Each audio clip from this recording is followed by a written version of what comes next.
So reviewing a couple things on the must-haves, going over some AI and some things that you can't do, stuff that you can't do. All right. So you can use AI in any way that you want to edit your own photographs, to add things like a shark fin swimming around in the water, anything you want. You can use it for your background. Did I just say that? Was that the second time I said that? I don't know. You can read all of these bullet points, okay? They're all just examples of how you can use AI. So here are the must-haves. A minimum of 7 cubes. You must be in at least 7 photos. More is okay. It doesn't mean that you need to be on 7 cubes on all the sides. It just means that you need to have 7 pictures in there where you're in them and at any age, okay? More is welcome. It's just a minimum. You got to have that size variety. I think most people have taken care of that because that's part of the composition. You want to probably show me your composition before you start so that you definitely have the overlapping size variety and cubes going off the page and coming onto the page. All that stuff we talked about. All cubes are shaded. We're not going to go over that now. That's a future demonstration. Okay, here we go. Create your background in Photoshop or use your own photography as an entire background. You can use your own photograph as an entire background. What you cannot do is take a picture from Google Images. Listen carefully. This is the mistake that so many students make and lose points on.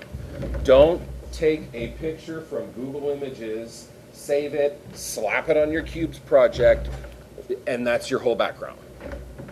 Okay? Because it's somebody else's photograph. Now, can you use that picture and completely change it by adding other stuff to it? Absolutely yes. You can definitely use that picture. You can't just use only that picture. And I'm going to show you exactly what that looks like.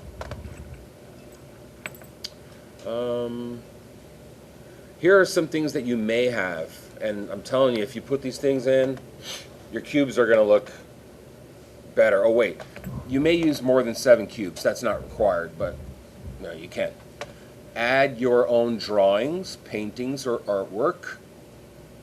We have a classroom scanner that you can scan into the computer, or you could take a very still, non-blurry photograph with your phone. Creative filters, lighting effects. You could even make some of your cubes black and white, or technically the whole thing, I guess. We're not going to go over the grading rubric right now. I think the main focus, the main thing that I wanted to show you is this. And I'm going to go back to that first presentation. I'm going to go back to this slide right here. This is just a quick, hey, this is how you use the internet.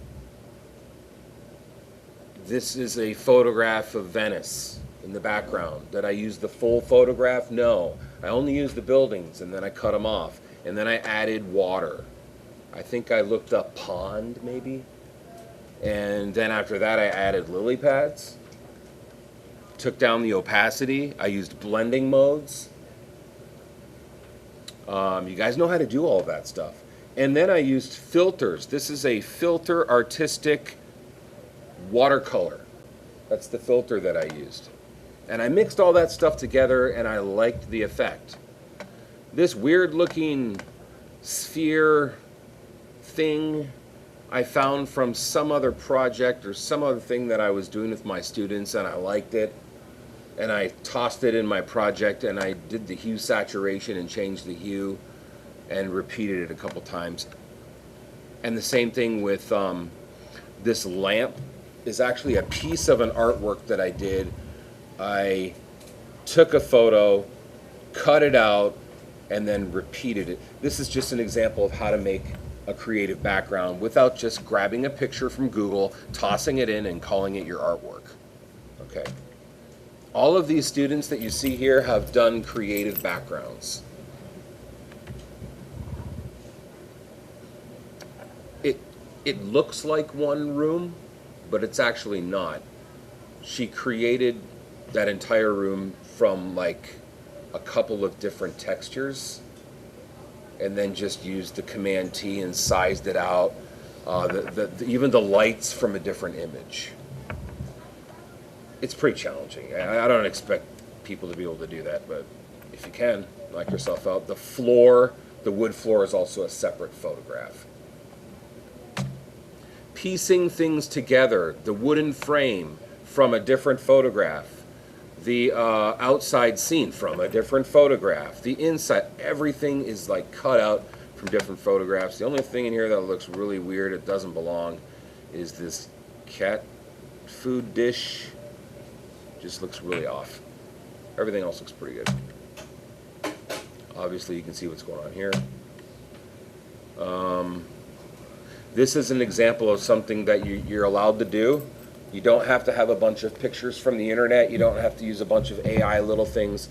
It could just be a gradient, and the student also added some kind of like a texture, and then he mixed them together using the blending modes. Or she, I can't remember. No, it's a he, yeah.